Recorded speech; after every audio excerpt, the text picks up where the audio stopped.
दिखावे से नहीं बल्कि श्रद्धा से भरा हो। भक्त बंधुओं, जो भक्त इस कथा को अंत तक पूरे मन से सुन लेता है, भगवान शिव स्वयं उसके सारे संकट हर लेते हैं। उसके जीवन के दुख धीरे धीरे समाप्त होने लगते हैं। उसकी संतान पर कभी बड़ा संकट नहीं आता और उसके घर में शिव कृपा का वास हो जाता है। लेकिन भक्त बंधुओं, गरुड़ पुराण में स्पष्ट कहा गया है, जो भक्त किसी पवित्र कथा को शुरू करने के बाद बीच में छोड़ देता है, वह जाने अजाने अपने जीवन का सबसे बड़ा पाप कर बैठता है। इसलिए भक्त बंधुओं, इस कथा को अंत तक अवश्य सुनिए, क्योंकि आज हम उस रहस्य की बात करने वाले हैं जिसे जानकर आप इस जीवन में वह सच्चा पुण्य प्राप्त कर सकते हैं जो हर किसी के भाग्य में नहीं होता।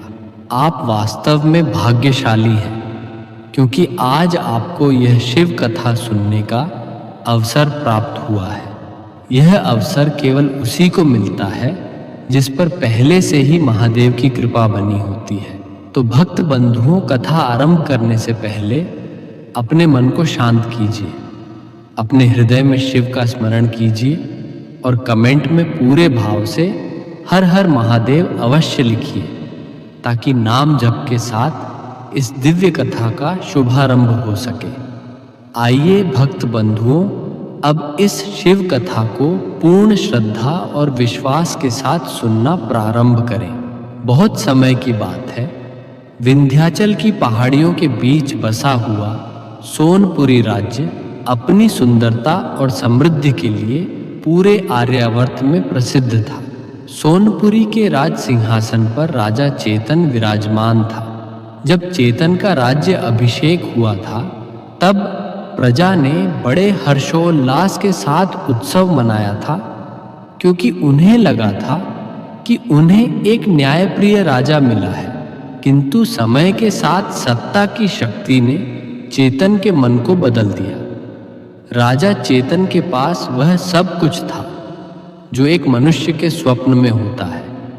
उसकी सेना इतनी विशाल थी कि जब उसके हाथी चलते तो धरती कांपने लगती थी।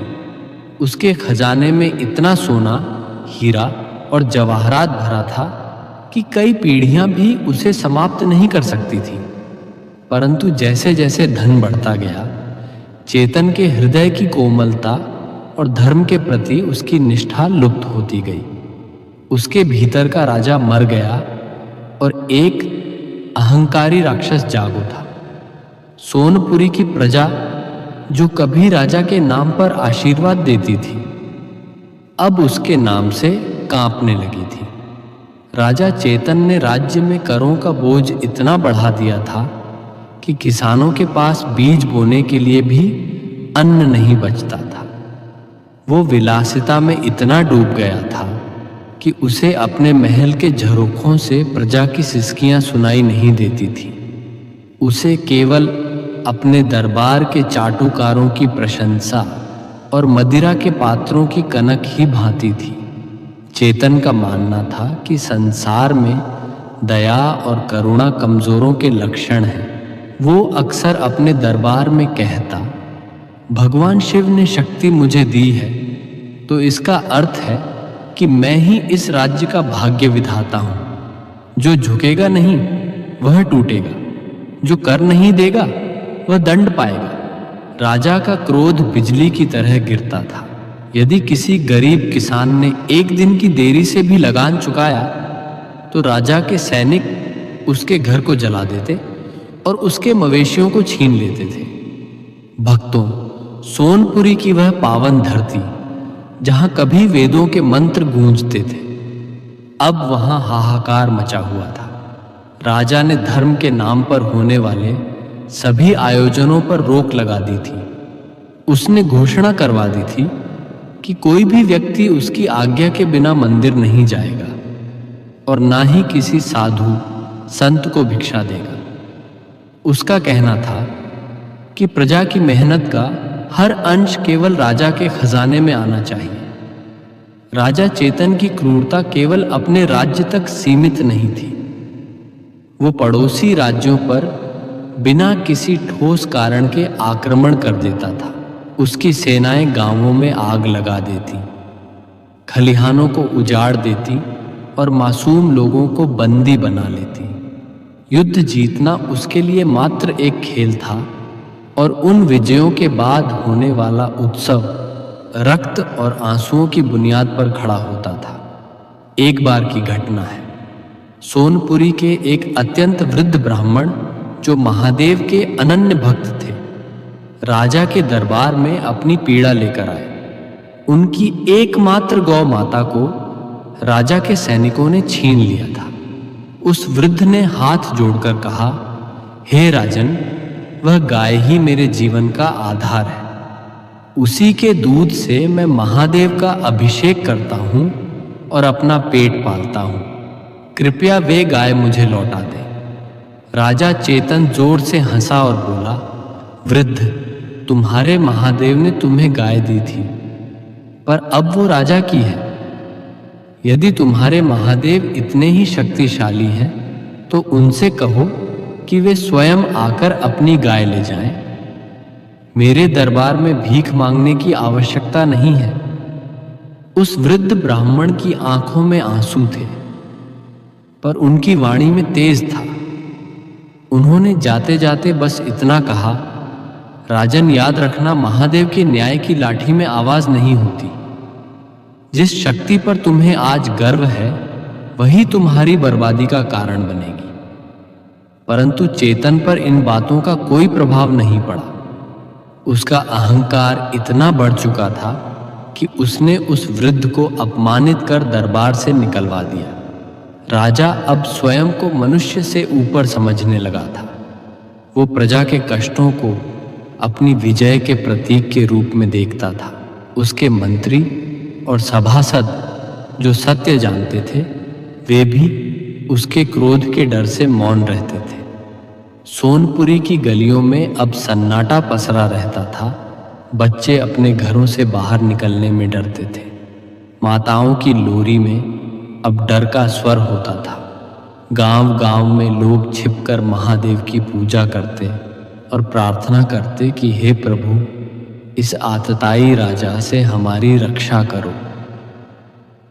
क्या महादेव यह सब नहीं देख रहे थे? भक्तों, ईश्वर सब देखते हैं, पर वे मनुष्य को सुधरने का पूरा अवसर देते हैं। चेतन ने अपने महल के चारों ओर अभेद्य दीवारें बनवा ली थी, पर वो ये भूल गया था कि मृत्यु और नियति की कोई दीवार नहीं होती। उसने जो अधर्म के बीज बोए थे, उनकी फसल पककर तैयार हो रही थी। सोनपुरी की धरती कांप रही थी, क्योंकि पाप का घड़ा अब लबालब भर चुका था। राजा चेतन को आभास भी नहीं था कि जिस सत्ता के मद में वो अंधा है, वो रेत के महल की तरह ढहने वाली है। यह सोनपुरी का वो काला अध्याय था जिसने इतिहास के पन्नों पर मनुष्य की नीचता की कहानी लिखती थी। राजा का ऐश्वर्य अपने शिखर पर था, पर उसकी आत्मा पतन की सबसे गहरी खाई में गिर चुकी थी। महादेव की तीसरी आंख खुलने का समय निकट आ रहा था। यह वो समय था जब प्रकृति ने संकेत देना शुरू कर दिया था कि अब राजा की शाम ढलने वाली है। सोनपुरी के राजमहल में अब अधर्म की जड़ें इतनी गहरी हो चुकी थी कि वहां की वायु में भी अहंकार का विष खुल गया था। राजा चेतन की क्रूरता अब केवल प्रजा के शोषण तक सीमित नहीं रही, बल्कि उसने साक्षात धर्म और संस्कृति पर प्रहार करना प्रारंभ कर दिया था। राजा ने अपने दरबार में यह घोषणा कर दी थी कि अब से सोनपुरी राज्य में केवल राजा की स्तुति की जाएगी।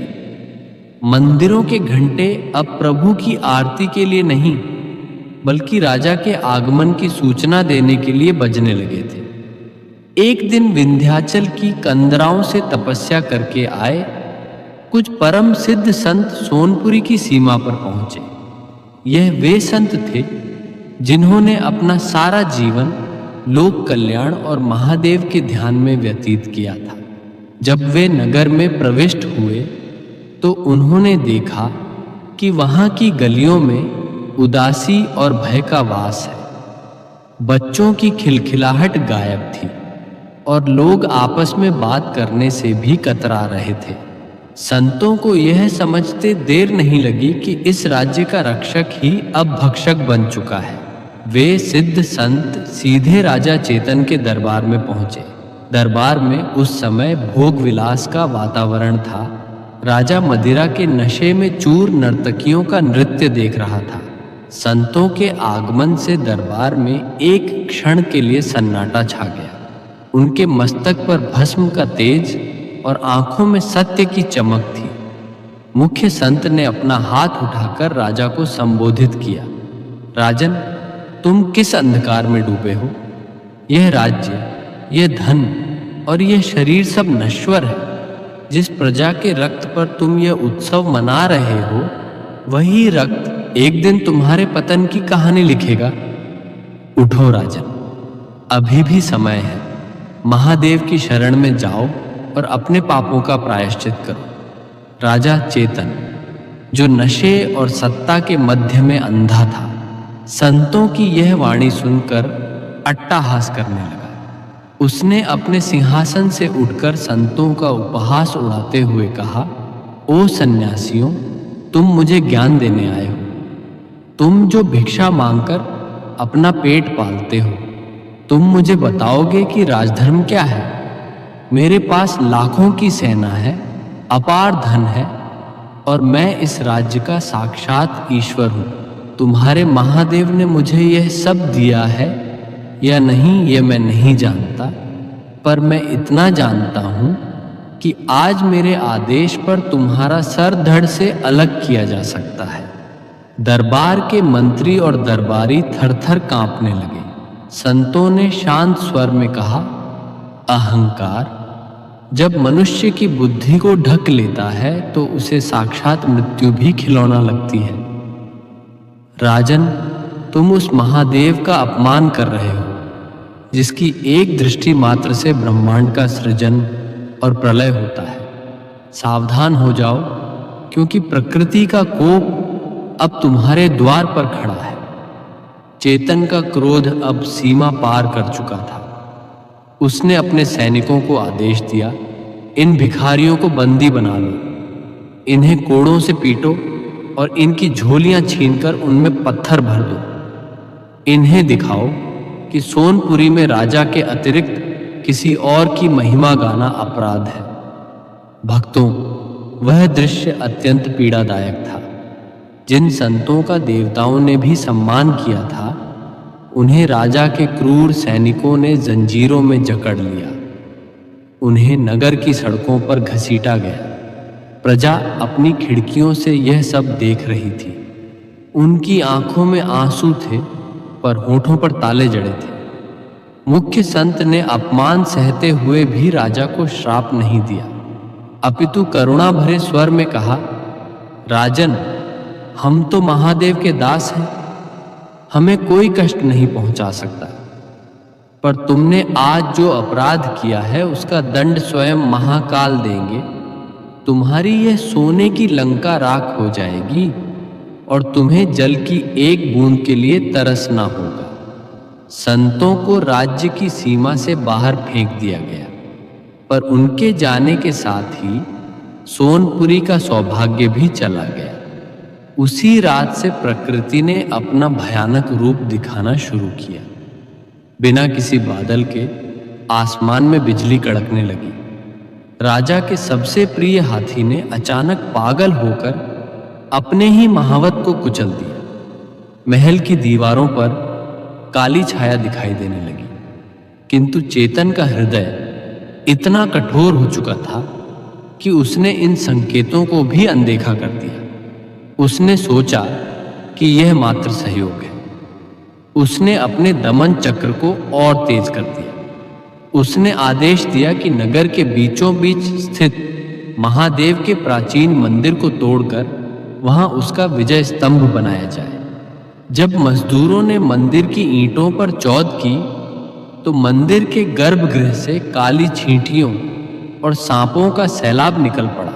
मजदूर डरकर भाग गए, पर राजा ने उन्हें मृत्युदंड देकर दूसरों को डराया और काम जारी रखा। भक्तों, संतों का अपमान और महादेव के मंदिर पर प्रहार, यह उस पाप के घड़े की आखिरी बूंद थी। राजा चेतन अब उस ढलान पर था जहां से वापसी का कोई मार्ग नहीं था। उसने ब्राह्मणों का अपमान किया, संतों को प्रताड़ित किया और धर्म का उपहास उड़ाया। वह भूल गया था कि भगवान के घर देर है, अंधेर नहीं। सोनपुरी की धरती अब बंजर होने लगी थी। हरियाली गायब हो गई और पानी के स्रोत सूखने लगे, पर राजा का खजाना अब भी भर रहा था, क्योंकि वह भूखी प्रजा से अंतिम दाना भी छीन रहा था।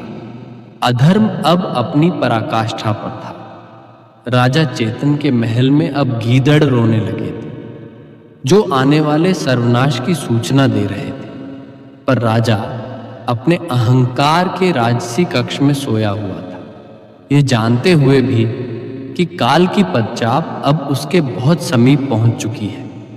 सोनपुरी के विशाल और वैभवशाली महल में, जहां हर ओर भोग विलास, मदिरा और क्रूरता का साम्राज्य था, वहीं अंतःपुर के एक छोटे से कक्ष में रानी सावित्री का निवास था। सावित्री केवल रूपवती ही नहीं, बल्कि परम विदुषी और महादेव की अनन्य भक्त थी। जिस समय राजा चेतन अधर्म की बेड़ियों में जकड़ा जा रहा था, उस समय सावित्री अपने मौन तप से उस पाप के बोझ को हल्का करने का प्रयास कर रही थी। सावित्री का जीवन किसी तपस्विनी से कम नहीं था। यद्यपि वह एक विशाल राज्य की पटरानी थी, किंतु उसके कक्ष में ना तो रेशमी बिछौने थे और ना ही स्वर्ण के आभूषण।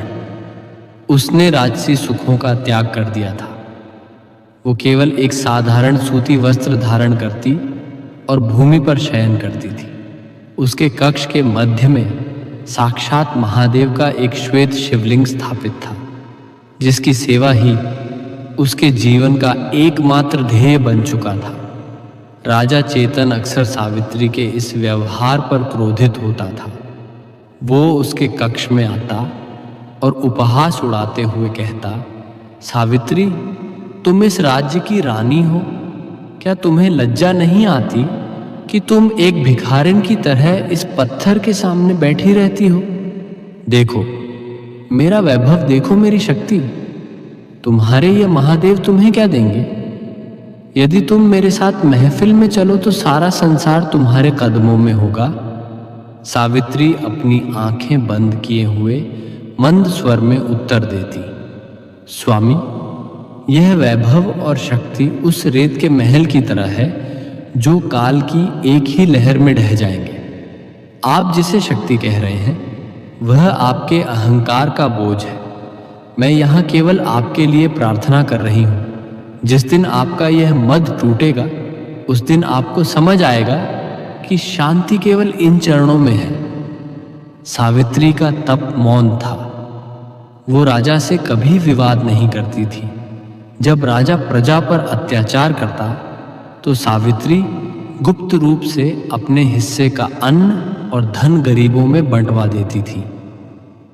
वो रातों को जागकर शिवलिंग के सन्मुख दीप प्रज्वलित करती और रोते हुए महादेव से विनती करती, हे नीलकंठ, आपने तो संसार का विष पी लिया था। मेरे पति के हृदय में जो लोभ और क्रोध का विष भर गया है, उसे भी हर लीजिए। वे अज्ञानता में पाप कर रहे हैं, प्रभु उन्हें क्षमा कर दीजिए। भक्तों, सावित्री की भक्ति इतनी प्रबल थी कि महल के पहरेदार भी उसे देखकर अपना मस्तक झुका देते थे। जहां राजा की पदचाप सुनकर लोग डर से कांप जाते थे, वहीं रानी सावित्री के आने पर लोगों के चेहरों पर एक ठंडी छाया और सुकून छा जाता था। रानी ने महल के भीतर ही एक छोटी सी वाटिका बनाई थी, जहां वे स्वयं बेलपत्र उगाती और प्रतिदिन 108 बेलपत्रों पर ओम नमः शिवाय लिखकर महादेव को अर्पित करती।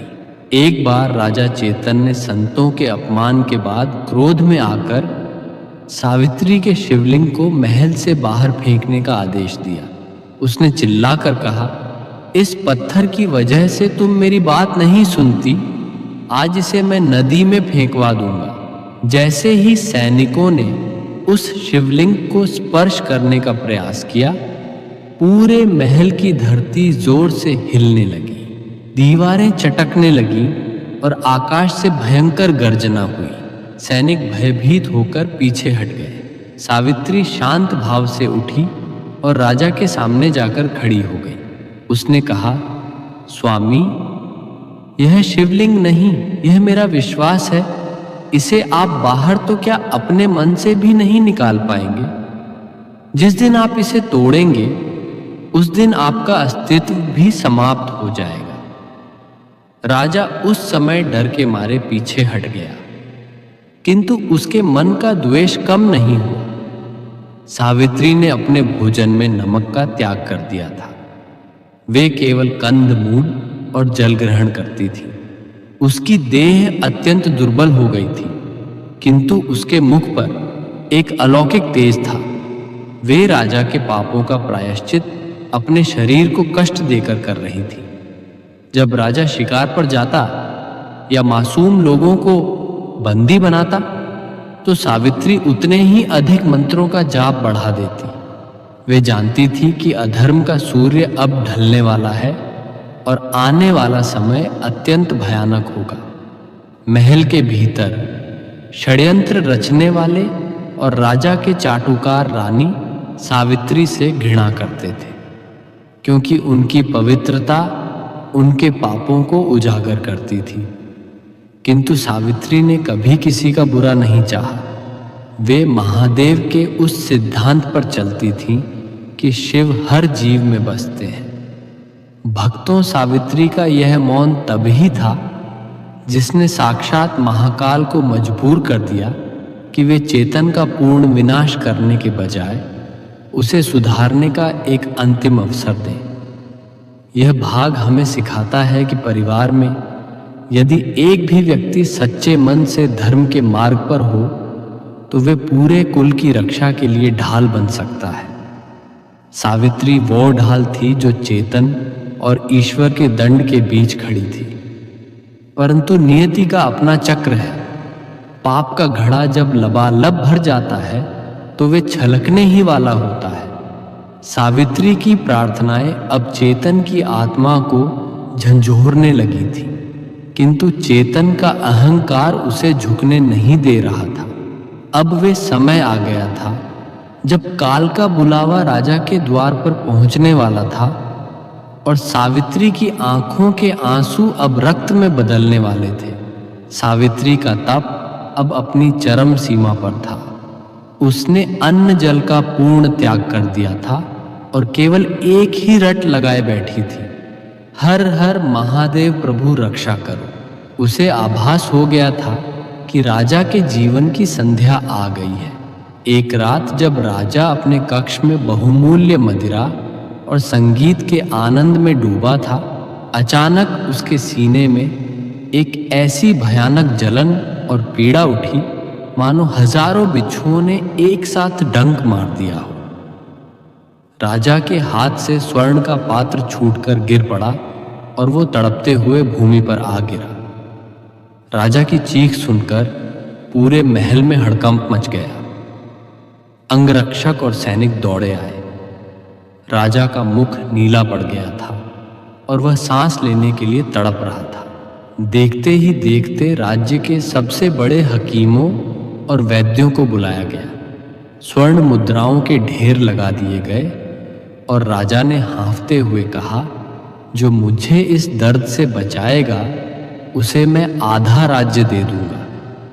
किंतु भक्तों, जब काल का बुलावा आता है तो स्वर्ण के पहाड़ भी कंकड़ के समान हो जाते हैं। वैद्यों ने एक से एक दुर्लभ जड़ियां घिस कर दी, कीमती भस्म खिलाई, पर राजा का रोग कम होने के बजाय बढ़ता ही गया। राजा के शरीर पर जगह जगह काले धब्बे पड़ने लगे। और उससे ऐसी दुर्गंध आने लगी कि वे चाटुकार दरबारी जो कल तक राजा के तलवे चाटते थे, अब अपनी नाक पर रुमाल रखकर पीछे हटने लगे। चेतन अब अपने विशाल मखमली बिस्तर पर पड़ा हुआ केवल छत को निहारता रहता। उसे अपनी वो विशाल सेना याद आती जिसने हजारों घर उजाड़े थे, पर आज वह सेना उसके कमरे के बाहर खड़ी होकर केवल उसकी मृत्यु का इंतजार कर रही थी। उसका वह अटूट खजाना अब किसी काम का नहीं था। उसे प्यास लगती तो स्वर्ण के पात्र में जल आता, पर उसके गले से पानी की एक बूंद भी नहीं उतरती थी। सावित्री इस समय भी राजा के सिरहाने बैठी रहती। वो राजा के माथे से पसीना पोंछती और धीमे स्वर में शिव का नाम जपती। राजा ने एक दिन करहाते हुए सावित्री का हाथ पकड़ा और कहा, सावित्री, मेरे पास इतना धन है, फिर भी कोई मेरी पीड़ा कम क्यों नहीं कर पा रहा? यह वैद्य झूठ बोलते हैं, यह सब धोखेबाज हैं। सावित्री ने शांत भाव से कहा, स्वामी, यह वैद्य शरीर का इलाज कर सकते हैं, पर आपने जो पाप किए हैं उनका घाव आत्मा पर है। यह रोग कोई साधारण बीमारी नहीं है, यह उन हजारों मजलूमों की आह है जिनकी आहें आपने सुनी नहीं थी। अभी भी समय है, अपने मन को महादेव की ओर मोड़िए। परंतु चेतन का अहंकार अब भी पूरी तरह मरा नहीं था। वो चिल्लाया, नहीं, मैं राजा हूं, मैं नहीं मर सकता। सेनापतियों को बुलाओ, कहो उनसे कि मौत को महल के द्वार पर ही रोक दे। अगली कुछ रातें सोनपुरी के महल के लिए किसी भयावह स्वप्न जैसी थी। राजा को अब बंद आंखों से भी वही लोग दिखाई देते जिनका उसने अपमान किया था। उसे वह वृद्ध ब्राह्मण दिखाई देता जिसकी गाय उसने छीनी थी। उसे वे जलते हुए गांव दिखाई देते जिन्हें उसने राख किया था। वो नींद में चिल्लाता, दूर हटो, मुझे मत छुओ, सैनिकों इन्हें पकड़ो। पर वहां कोई नहीं होता था, केवल सन्नाटा और मौत की आहट होती थी। महल के बाहर गीदड़ों का रोना और उल्लुओं की आवाजें अब दिन में भी सुनाई देने लगी थी। प्रजा में खबर फैल गई थी कि राजा अपने पापों की सजा भुगत रहा है। लोग मंदिर के बाहर खड़े होकर प्रार्थना नहीं कर रहे थे कि राजा ठीक हो जाए, बल्कि वे न्याय की गुहार लगा रहे थे। चेतन की हालत अब ऐसी हो गई थी कि वह हिल भी नहीं सकता था।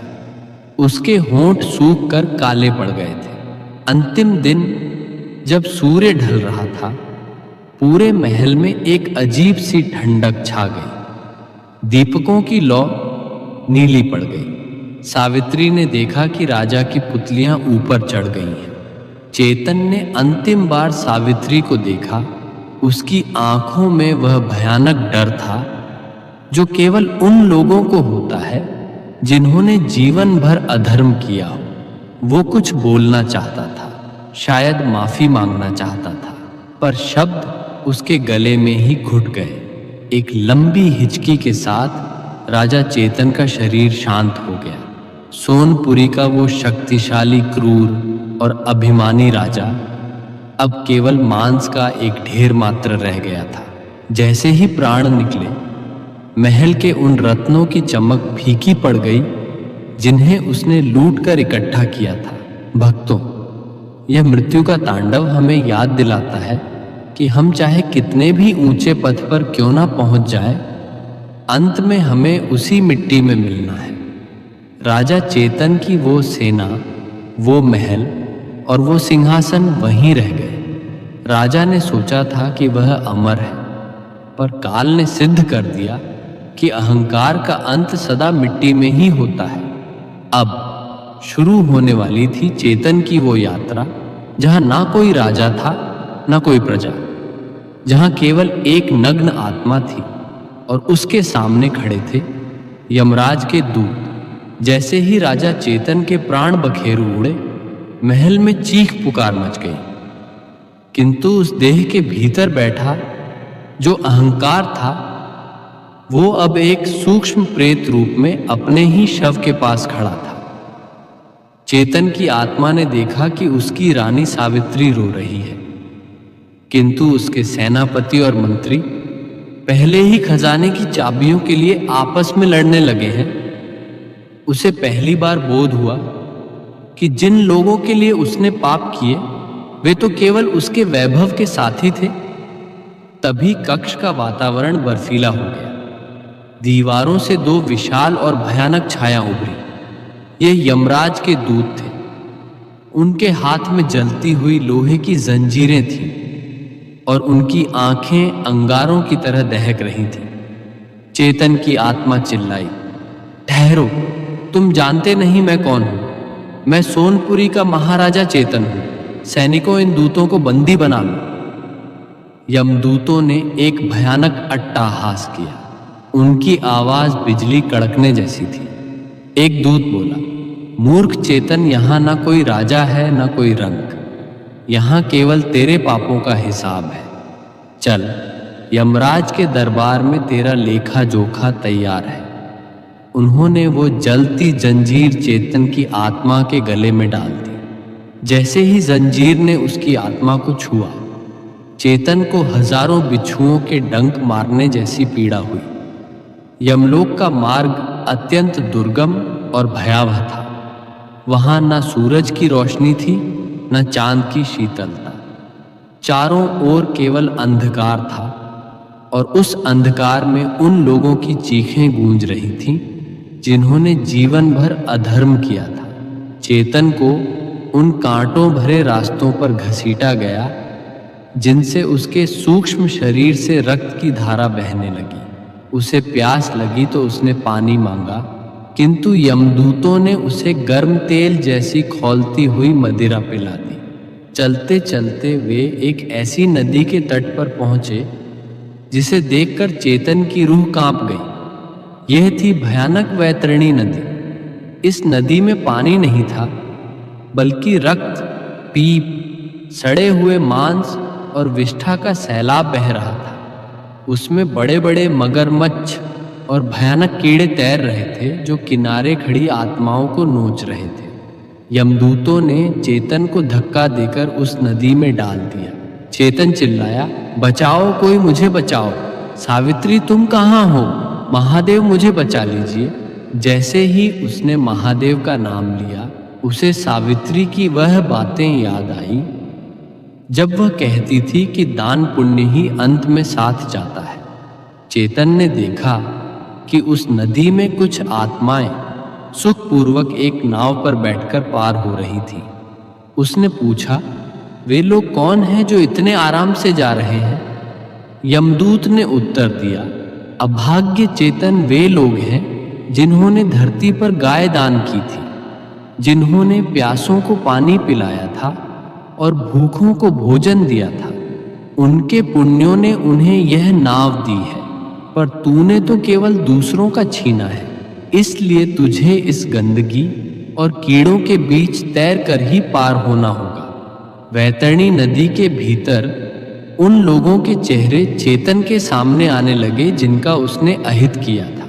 वो वृद्ध ब्राह्मण जिसकी गाय उसने छीनी थी, वो उसे नदी के भीतर एक भयानक आकृति के रूप में दिखाई दिया जो उसे बार बार डुबो रहा था।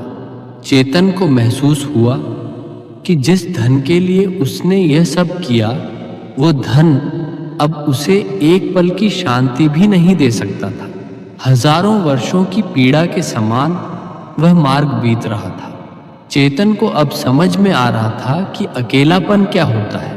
धरती पर उसके पास हजारों सेवक थे, पर यहां वह बिल्कुल अकेला था, अपने पापों के साथ। उसे याद आया कि कैसे वह संतों का उपहास करता था। उसे याद आया कि कैसे वो सावित्री की पूजा को समय की बर्बादी कहता था। अब उसे समझ आया कि सावित्री का वो एक एक ओम नमः शिवाय का जाप उसके लिए ढाल बन सकता था, पर उसने तो उस ढाल को स्वयं ही तोड़ दिया था। वैतरणी को पार करने के बाद चेतन का सूक्ष्म शरीर पूरी तरह शतविक्षत हो चुका था। उसके अहंकार की राख बन चुकी थी। अब वो राजा नहीं बल्कि एक थरथर कांपता हुआ अपराधी था। यमदूत उसे घसीटते हुए एक विशाल स्वर्ण और काले पत्थर से बने द्वार की ओर ले गए। यह यमराज की न्याय सभा का द्वार था। वहां का वातावरण इतना गंभीर था कि चेतन के प्राण सूखने लगे। उसने देखा कि चारों ओर धर्मराज के सेवक खड़े हैं और न्याय की प्रतीक्षा कर रहे हैं। द्वार पर खड़े प्रहरी ने गरज कर कहा, सोनापुरी का राजा चेतन, जिसने 60 वर्षों तक केवल अधर्म और अहंकार का शासन किया, न्याय के लिए प्रस्तुत है। भक्तों, वैतरणी की वो यात्रा हमें यह सिखाती है कि हम इस संसार से जो कुछ भी बटोरते हैं वो यहीं छूट जाता है।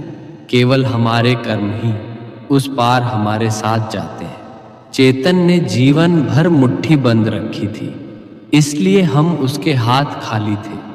यमलोक के उस विशाल और भयानक दरबार में सन्नाटा पसरा हुआ था।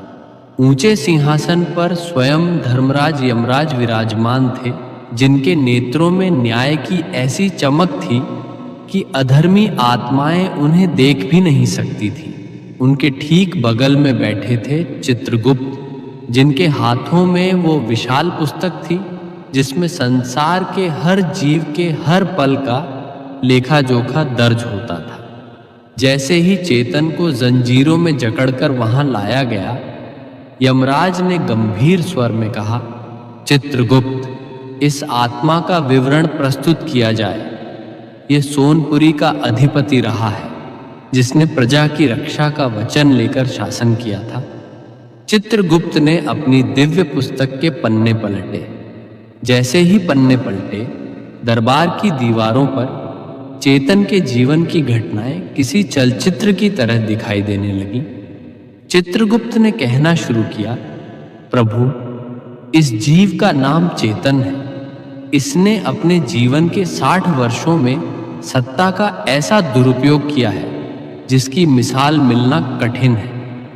इसने अपनी प्रजा पर 700 प्रकार के नए कर लगाए ताकि इसका निजी खजाना भर सके। इसके आदेश पर 350 गांवों को जलाया गया क्योंकि उन्होंने लगान देने में देरी की थी। चेतन की आत्मा कांपने लगी। वो चिल्लाया, ये झूठ है। मैंने तो राज्य की उन्नति के लिए यह सब किया था। चित्रगुप्त ने शांत स्वर में कहा, चेतन यहां शब्द नहीं कर्म बोलते हैं। देख, दीवारों पर वह दृश्य उभर आया जब चेतन ने उस वृद्ध ब्राह्मण की गाय छीनी थी। ब्राह्मण के आंसू और उसकी कराह उस दरबार में गूंजने लगी। फिर वो दृश्य दिखा जब उसने संतों को कोड़ों से पिटवाया था। संतों की एक एक आह और उनके शरीर से निकलने वाला रक्त की एक एक बूंद उस दरबार में किसी ज्वालामुखी की तरह धकने लगी। चित्रगुप्त ने आगे बढ़ा, महाराज, इस जीव ने अपने जीवन काल में कभी एक मुट्ठी अनाज भी किसी भूखे को नहीं दिया। इसने उन मंदिरों को तुड़वाया जो लोगों की आस्था के केंद्र थे। इसकी रानी सावित्री दिन रात इसके कल्याण के लिए तप करती रही, पर इसने उस सती स्त्री का अपमान किया और महादेव के अस्तित्व को चुनौती दी। इसके खाते में पुण्य का स्तंभ पूरी तरह रिक्त है और पाप का स्तंभ इतना भारी है कि इसकी गूंज तीनों लोकों में सुनाई दे रही है। यमराज की भिकुटी चढ़ गई। उन्होंने चेतन की ओर देखा और पूछा, चेतन, क्या तुम्हें कभी यह विचार नहीं आया कि यह जीवन क्षण भंगुर है? क्या तुम्हें कभी अपनी प्रजा के बच्चों के रोने की आवाज सुनाई नहीं दी? क्या तुम्हें कभी उस परमात्मा का भय नहीं लगा जिसकी दी हुई सांसों पर तुम उछल रहे थे? चेतन अब घुटनों के बल गिर पड़ा। उसका सारा राजसी गौरव धूल में मिल चुका था। वो रोते हुए बोला, महाराज, मुझे लगा था कि धन और सेना ही सब कुछ है। मुझे लगा था कि मैं कभी नहीं मरूंगा। मुझे क्षमा कर दीजिए। मुझे एक अवसर दीजिए, मैं जाकर सब ठीक कर दूंगा। यमराज ने कड़वा अट्टहास किया। अवसर अवसर तो तुम्हें हर दिन मिलता था चेतन। हर सुबह जब सूर्य उदय होता था वो महादेव का दिया हुआ एक अवसर ही था। हर वो गरीब जो तेरे द्वार पर आया वो सुधार का एक अवसर था, पर तूने हर अवसर को अपने अहंकार की बलि चढ़ा दिया। यहाँ ना कोई दोबारा जा सकता है, ना कोई अपनी भूल सुधार सकता है। यहाँ केवल भुगतान होता है। तभी दरबार में उन हजारों लोगों की आत्माएं प्रकट हुई जिन्हें चैतन्य कष्ट दिया था। वे सब एक सुर में न्याय मांगने लगी। उनकी गूंज से यमलोक की दीवारें हिलने लगी। चित्रगुप्त ने कहा, प्रभु, इसके पापों की संख्या इतनी अधिक है कि यदि इसे हजारों वर्षों तक नर्क के सबसे गहरे कुंड में डाला जाए तब भी इसका हिसाब पूरा नहीं होगा। भक्तों, उस समय चेतन को अपनी रानी सावित्री की वो बात याद आई कि जब मृत्यु सामने खड़ी होगी तब केवल महादेव का नाम ही साथ देगा। उसने कांपते हुए होठों से शिव शिव कहना चाहा, पर उसके पापों के बोझ ने उसकी जिह्वा को जड़ कर दिया। उसने देखा कि उसके द्वारा लूटा गया सारा सोना अब दहकते हुए अंगारों में बदल गया था जो उसे ही जलाने के लिए तैयार थे। चित्रगुप्त ने अपनी पुस्तक बंद करते हुए अंतिम निष्कर्ष सुनाया, इस जीव ने मनुष्य योनि का अपमान किया है। इसने शक्ति का उपयोग दुर्बलों को कुचलने में किया, इसलिए यह कठोरतम दंड का पात्र है। यमराज ने अपना दंड उठाया और आदेश दिया, ले जाओ इस अधर्मी को। इसे कुंभीपाक नर्क में ले जाकर खौलते हुए तेल में डाल दिया जाए। इसके बाद इसे उन योनियों में भेजा जाए जहां यह भूख और प्यास का वो कष्ट झेल सके जो इसने अपनी प्रजा को दिया है।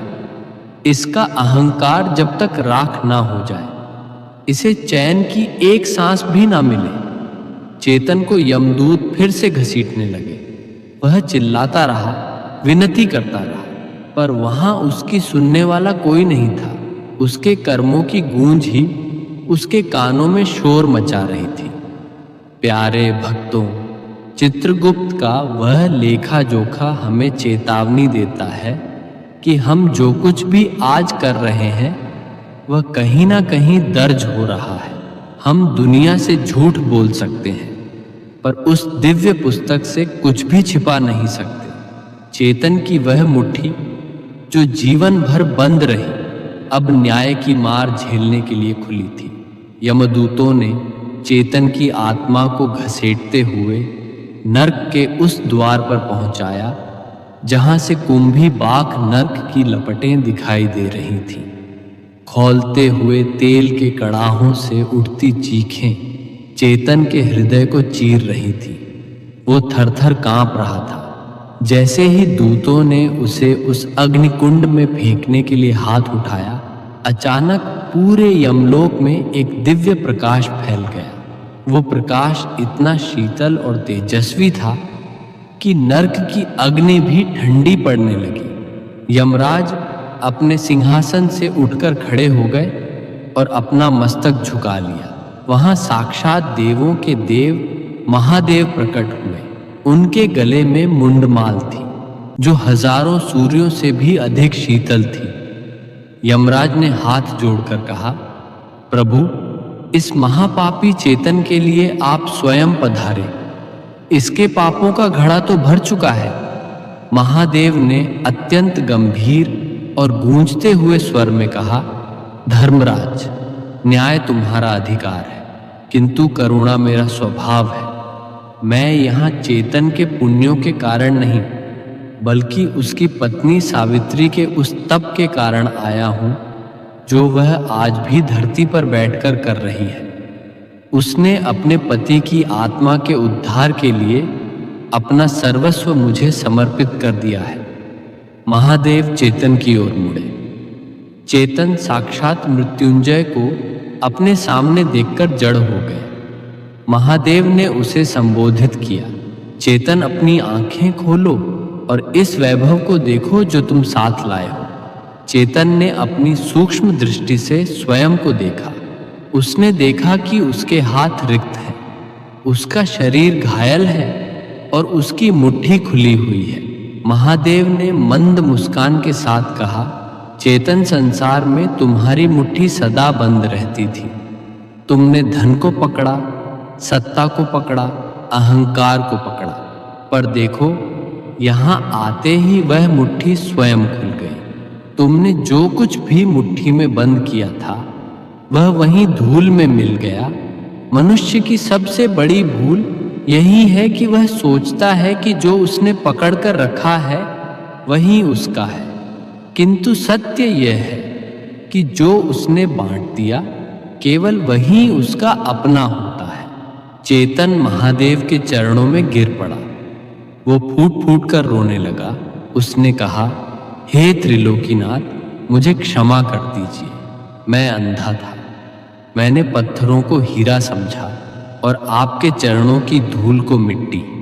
मैंने प्रजा को अपनी संपत्ति समझा और अहंकार को अपना गहना। आज मेरे पास कुछ नहीं है प्रभु, मैं बिल्कुल रिक्त हूँ। महादेव ने उसकी ओर करुणा भरी दृष्टि से देखा और बोले, चेतन, यह रिक्त होना ही सत्य की पहली सीढ़ी है।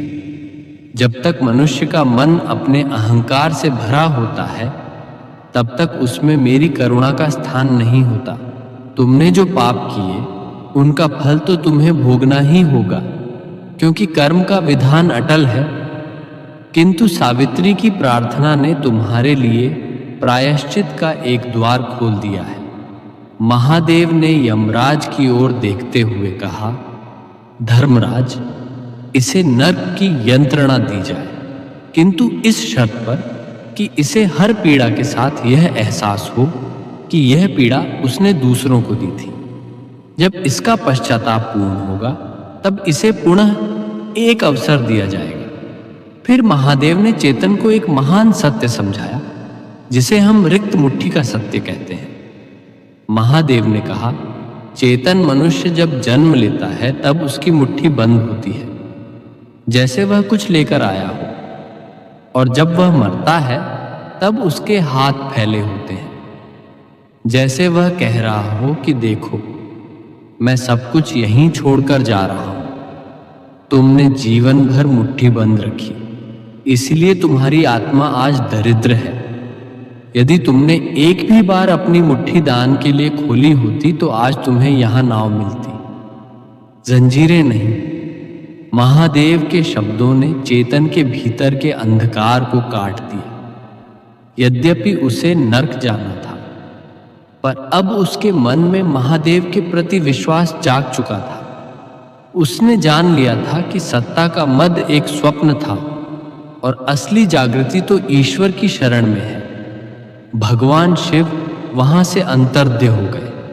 यमराज ने चेतन को दंड भोगने के लिए भेज दिया, किंतु अब चेतन की स्थिति वैसी नहीं थी जैसी पहले थी। अब वह नर्क की पीड़ा को झेलते हुए भी निरंतर शिव का नाम जप रहा था। वो समझ गया था कि पीड़ा तो शरीर और सूक्ष्म देह को होती है, पर आत्मा का उद्धार तो केवल भगवान की करुणा से ही संभव है। भक्तों, महादेव का यह न्याय हमें सिखाता है कि हम चाहे कितने भी बड़े पद पर क्यों ना हो, ईश्वर की नजरों में हम सब सेवक ही हैं। राजा चेतन का वो मुकुट जो हजारों हीरों से जड़ा था, यहाँ आकर अदृश्य हो गया, पर सावित्री द्वारा चढ़ाया गया एक बेलपत्र चेतन की आत्मा के लिए सुरक्षा चक्र बन गया। यह कथा हमें चेतावनी देती है कि अपनी मुट्ठी को केवल बटोरने के लिए नहीं, बल्कि बांटने के लिए भी खोलिए, क्योंकि अंत में वही साथ जाएगा जो आपने दूसरों को दिया है। चेतन अब नर्क की अग्नि में तप रहा था, पर वह अग्नि अब उसे जला नहीं रही थी, बल्कि उसके पापों का मैल साफ कर उसे शुद्ध कर रही थी।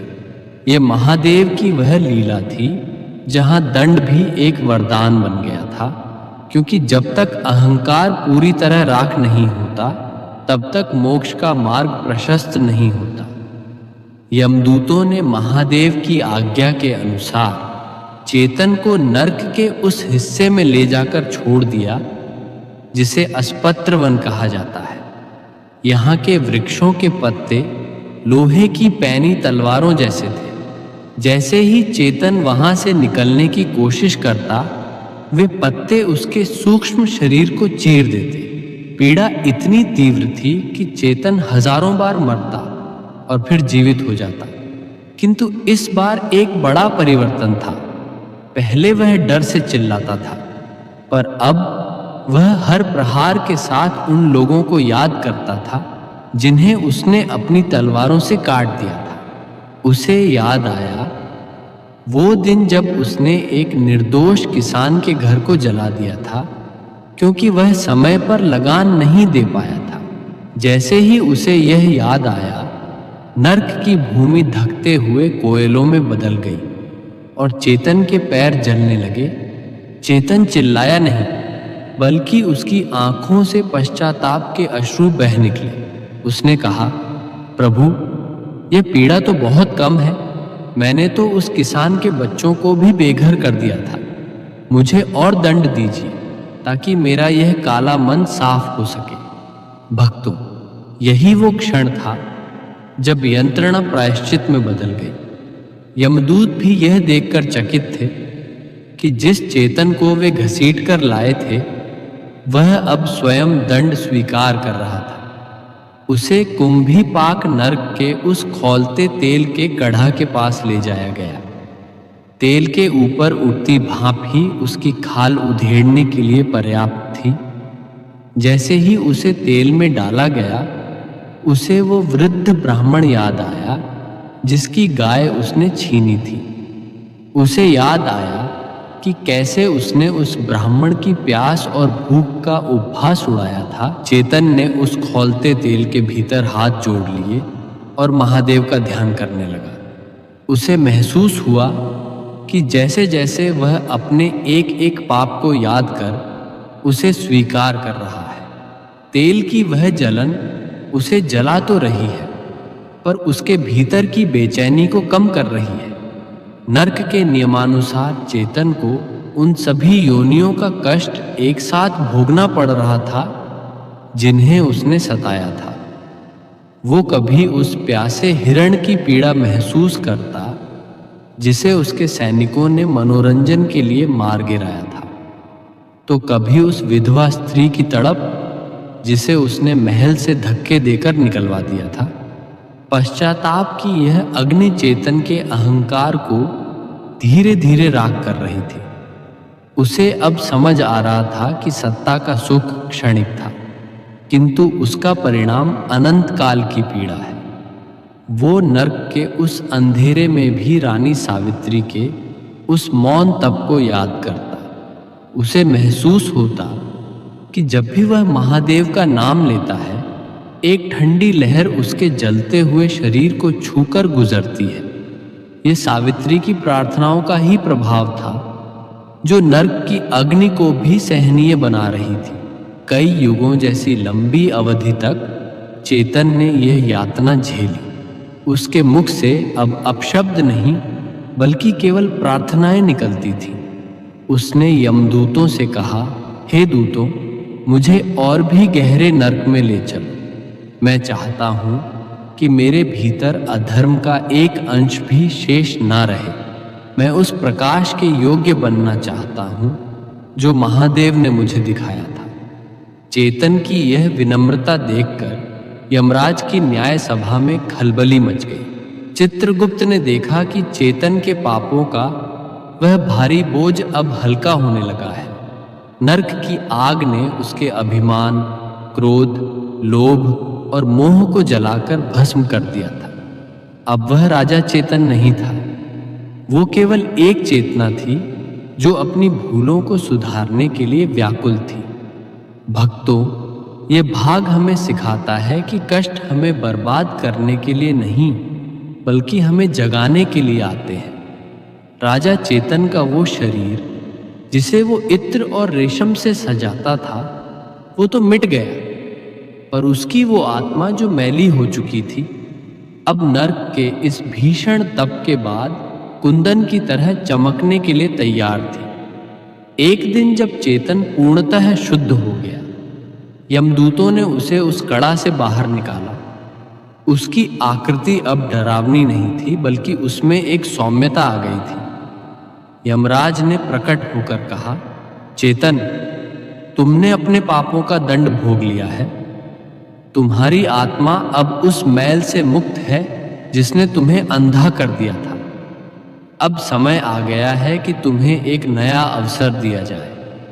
चेतन ने मस्तक झुकाकर कहा, महाराज, क्या मैं अब महादेव के दर्शन के योग्य हूं? यमराज बोले, दर्शन तो अभी दूर है, पर तुम्हें अपनी भक्ति सिद्ध करने के लिए फिर से उसी संसार में जाना होगा जहां तुमने पाप किए थे। तुम्हें एक साधारण मनुष्य के रूप में जन्म लेना होगा और सेवा के माध्यम से मोक्ष का मार्ग प्रशस्त करना होगा।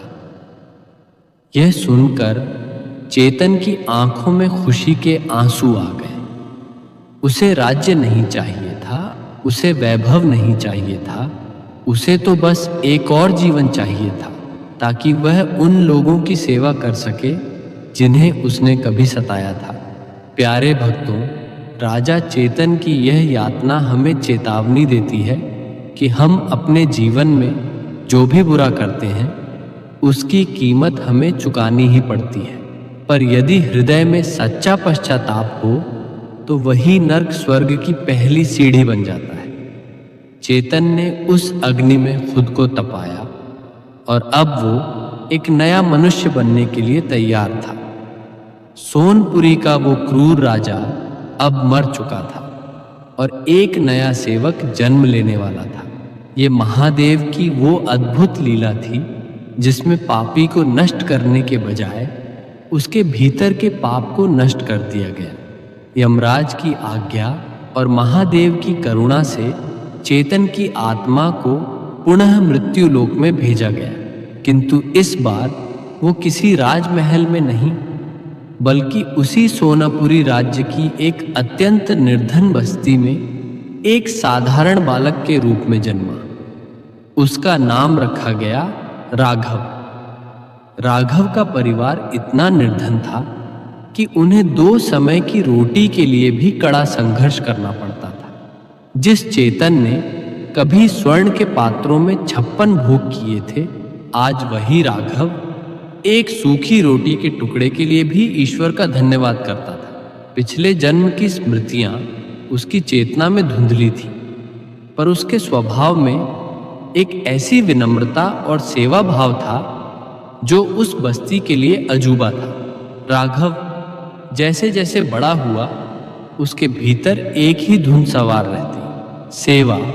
उसे प्यासों को पानी पिलाने में जो सुख मिलता, वह उसे किसी और वस्तु में नहीं मिलता था। वो अक्सर गांव के उस पुराने शिव मंदिर के बाहर बैठता जिसे राजा चैतन्य ने कभी नष्ट करने का प्रयास किया था। अब वह मंदिर खंडहर हो चुका था। राघव ने अपने नन्हे हाथों से उस मंदिर की एक एक ईंट को साफ करना शुरू किया। गांव के लोग उसे देखते और कहते, बेटा, तू क्यों अपना समय इस उजाड़ जगह पर नष्ट कर रहा है? यहाँ अब कुछ नहीं बचा। राघव बस मुस्कुराकर कहता, काका, जहाँ महादेव का नाम है वहाँ सब कुछ है। यह मंदिर नहीं, यह मेरा घर है। राघव का जीवन अब सेवा का संकल्प बन चुका था। उसने देखा कि गांव में चिकित्सा का कोई साधन नहीं है। उसे अपने पिछले जन्म का वह समय याद आने लगा, अचेतन मन में, जब उसने वैद्यों का अपमान किया था। राघव ने जंगलों में जाकर जड़ी बूटियों का ज्ञान प्राप्त किया। वो दिन भर मेहनत मजदूरी करता और रात को बीमारों की सेवा करता। वो वृद्धों के पैर दबाता, उनके घावों को धोता और बिना किसी शुल्क के उनकी सहायता करता। एक बार राज्य में भीषण अकाल पड़ा। पानी की एक एक बूंद के लिए हाहाकार मच गया। यह वही सोनपुरी थी जहां कभी राजा चेतन ने कुओं पर पहरा लगा दिया था। राघव ने स्वयं भंवड़ा उठाया और उस स्थान पर खुदाई शुरू की जहां कभी प्राचीन जल स्रोत हुआ करते थे। लोग उसका उपहास उड़ाते। इस सूखी धरती से पानी निकालना नामुमकिन है राघव। पर राघव के मन में तो महादेव की भक्ति का बल था। वो दिन रात खुदाई करता रहा। उसके हाथों में छाले पड़ गए, रक्त बहने लगा, पर उसने हार नहीं मानी। खुदाई करते समय निरंतर ओम नमः शिवाय का जाप करता। 7 दिनों की कठिन मेहनत के बाद अचानक उस सूखी भूमि से शीतल जल की एक धारा फूट पड़ी। पूरा गांव आनंद से झूम उठा। राघव ने सिद्ध कर दिया कि निस्वार्थ भाव से किया गया श्रम साक्षात ईश्वर की पूजा है। समय का चक्र अपनी गति से चलता रहा। राघव अब वृद्ध हो चला था। उसका शरीर सेवा करते करते थक चुका था, किंतु उसकी आत्मा में वही चिर यौवन था जो महादेव की भक्ति से प्राप्त होता है। सोनपुरी की काया पलट हो चुकी थी। जिस स्थान पर कभी भय और हाहाकार था, आज वहां चारों ओर संतोष और शिव नाम की गूंज थी। राघव ने अपने जीवन के अंतिम वर्षों में स्वयं के लिए एक भी तिनका नहीं जोड़ा। उसने जो कुछ भी कमाया, जो कुछ भी उसे प्राप्त हुआ, वह सब उसने समाज के चरणों में अर्पित कर दिया। सर्दियों की एक ठंडी भोर थी। राघव को आभास हो गया कि उसके जीवन की संध्या अब समाप्त होने वाली है। उसने अपनी कुटिया के बाहर उसी पुराने खंडहर से पुनर्जीवित हुए शिव मंदिर की ओर देखा। वह घिसटते हुए मंदिर के द्वार तक पहुंचा और शिवलिंग के सम्मुख दंडवत प्रणाम किया। उसकी आंखों से गिरते हुए आंसू शिवलिंग का अभिषेक कर रहे थे। उसने धीमी आवाज में प्रार्थना की, हे महादेव, हे करुणा सिंधु, इस अधम चेतन को आपने राघव बनाया, मुझे सेवा का अवसर दिया और मेरे पापों के अंधकार को अपने ज्ञान के प्रकाश से मिटाया। अब यह देह जर्जर हो चुकी है। प्रभु, अब मुझे अपने चरणों में शरण दीजिए। अब इस संसार में मेरा कोई कार्य शेष नहीं है। तभी वहां वही वृद्ध सन्यासिनी सावित्री आई। उनकी अवस्था भी अब अंतिम चरण में थी। उन्होंने राघव का मस्तक अपनी गोद में लिया। सावित्री ने राघव की आंखों में देखा और उसे वही सत्य दिखाई दिया जो वर्षों पहले उसने अपने पति की आंखों में देखने का स्वप्न देखा था। राघव ने सावित्री का हाथ पकड़कर कहा, देवी, आपकी तपस्या सफल हुई। आपकी प्रार्थनाओं ने ही एक राजा को दास बनाया और उस दास को आज महादेव का प्रिय बनाया। मुझे क्षमा करना। सावित्री ने मुस्कुराते हुए कहा, स्वामी, अब तो क्षमा कैसी? आपने तो अपना पूरा जीवन दूसरों के घाव भरने में लगा दिया। अब तो केवल उत्सव का समय है। उसी क्षण मंदिर के भीतर से एक ऐसी सुगंध आने लगी जो इस संसार की नहीं थी। मंदिर का वातावरण दिव्य प्रकाश से भर गया। भक्तों वहां साक्षात महादेव और माता पार्वती प्रकट हुए। महादेव का स्वरूप आज अत्यंत सौम्य था। उनके हाथ में त्रिशूल नहीं, बल्कि वरदान देने वाली मुद्रा थी।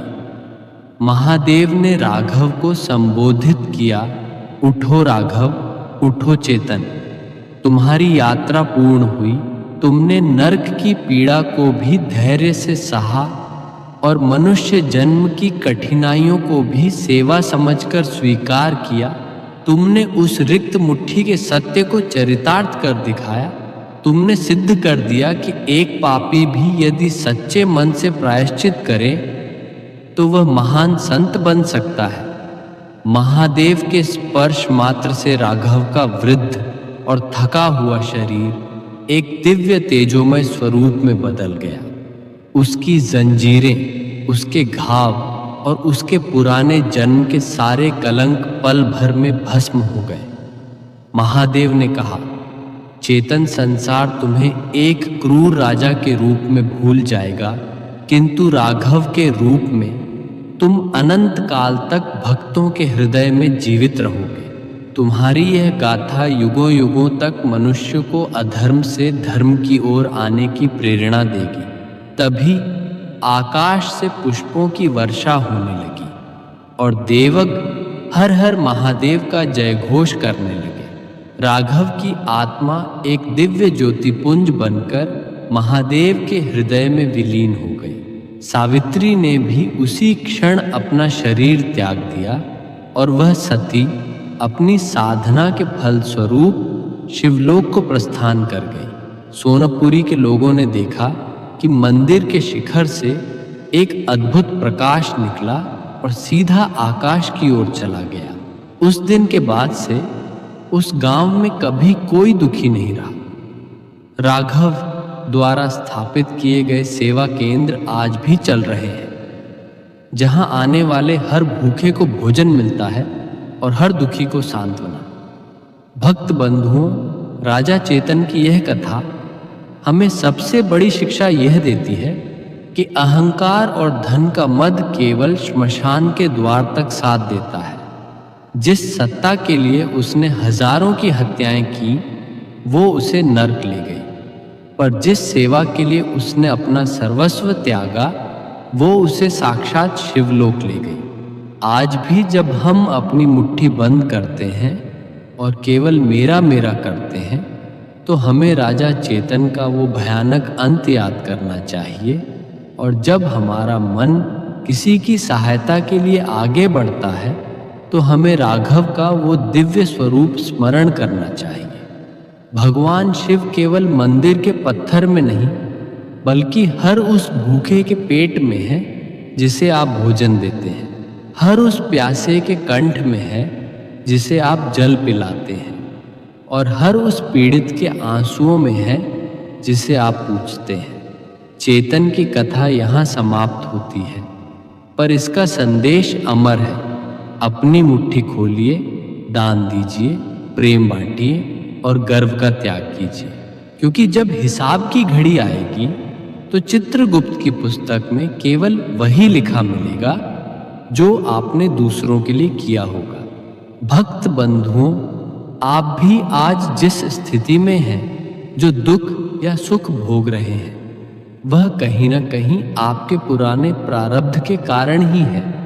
जैसे राजा चेतन को अपने क्रूर कर्मों के कारण नरक की यातना भोगनी पड़ी और फिर राघव के रूप में दरिद्रता का जीवन मिला, वैसे ही हमारे आज के कष्ट हमारे बीते हुए कल के कर्मों का फल होते हैं। कभी कभी हम सोचते हैं, मैंने तो इस जन्म में किसी का बुरा नहीं किया, फिर मुझे यह बीमारी, यह गरीबी या यह मानसिक कष्ट क्यों मिल रहा है? तब याद रखिएगा, यह प्रारब्ध का ही खेल है। जैसे चेतन को पिछले जन्म के पापों के कारण अगले जन्म में संघर्ष करना पड़ा, वैसे ही हमारे संचित कर्म हमारे वर्तमान को प्रभावित करते हैं। लेकिन भक्तों, यहाँ निराश होने की आवश्यकता नहीं है। चेतन की कथा हमें सिखाती है कि प्रारब्ध भले ही हमें कष्ट दे सकता है, पर पुरुषार्थ और भक्ति उस प्रारब्ध को बदल सकते हैं। राघव ने अपने पुराने जन्म के पापों को कोसने में समय व्यर्थ नहीं किया, बल्कि उसने सेवा और ओम नमः शिवाय के जाप से अपने भाग्य की लकीरों को ही बदल दिया। यदि आज आप किसी संकट में हैं, यदि प्रारब्ध के कारण आपके जीवन में अंधकार है, तो घबराइए मत। यह आपके पिछले कर्मों का हिसाब हो सकता है जो चुकता हो रहा है। बस अपने भीतर के चेतन को मारिए और राघव को जगाइए। याद रखिए, भक्तों, महादेव का नाम वो पारस पत्थर है जो लोहे जैसे काले प्रारब्ध को भी सोने जैसे चमकते भविष्य में बदल सकता है। प्रारब्ध केवल दंड देने के लिए नहीं, बल्कि हमें शुद्ध करने के लिए आता है। इसलिए हर श्वास के साथ अपने कर्मों को सुधारिए, दान कीजिए और निस्वार्थ भाव से सेवा कीजिए, क्योंकि जो प्रारब्ध कर्मों से बना है वह नए सत्कर्मों से कट भी सकता है। राजा चेतन की रिक्त मुट्ठी जब सेवा के लिए खुली तो प्रारब्ध के जंजीरें टूट गई और मोक्ष का द्वार खुल गया। यही इस कथा का अंतिम और सबसे बड़ा संदेश है। कर्म अटल है, पर करुणा महादेव उससे भी प्रबल है। भक्तों, यदि यह पावन शिव कथा आपको पसंद आई हो, यदि इस कथा ने आपके मन को शांति दी हो, आपके हृदय में भक्ति का भाव जगाया हो, तो हमारे इस भक्तिमय परिवार से जुड़ने के लिए चैनल को सब्सक्राइब अवश्य करें। आपका एक छोटा सा सब्सक्राइब और भी भक्तों तक ऐसी दिव्य कथाएं पहुंचाने का माध्यम बनता है। और भक्तों, अंत में मेरी भगवान शिव शंकर महादेव से एक छोटी सी लेकिन हृदय से निकली प्रार्थना है। हे भोलेनाथ, जिस भी सच्चे भक्त ने इस कथा को पूरे मन, श्रद्धा और विश्वास के साथ अंत तक सुना है, आप उसके जीवन से सभी दुख, कष्ट और बाधाएं दूर करें। उसके घर में सुख, शांति और समृद्धि का वास हो, उसकी संतान सुरक्षित रहे, उसके कर्म शुद्ध हो और आपके चरणों में उसकी भक्ति दिन दुगनी रात चौगुनी बढ़ती रहे। भोले बाबा अपनी कृपा और आशीर्वाद सदैव उस भक्त पर बनाए रखना। हर हर महादेव।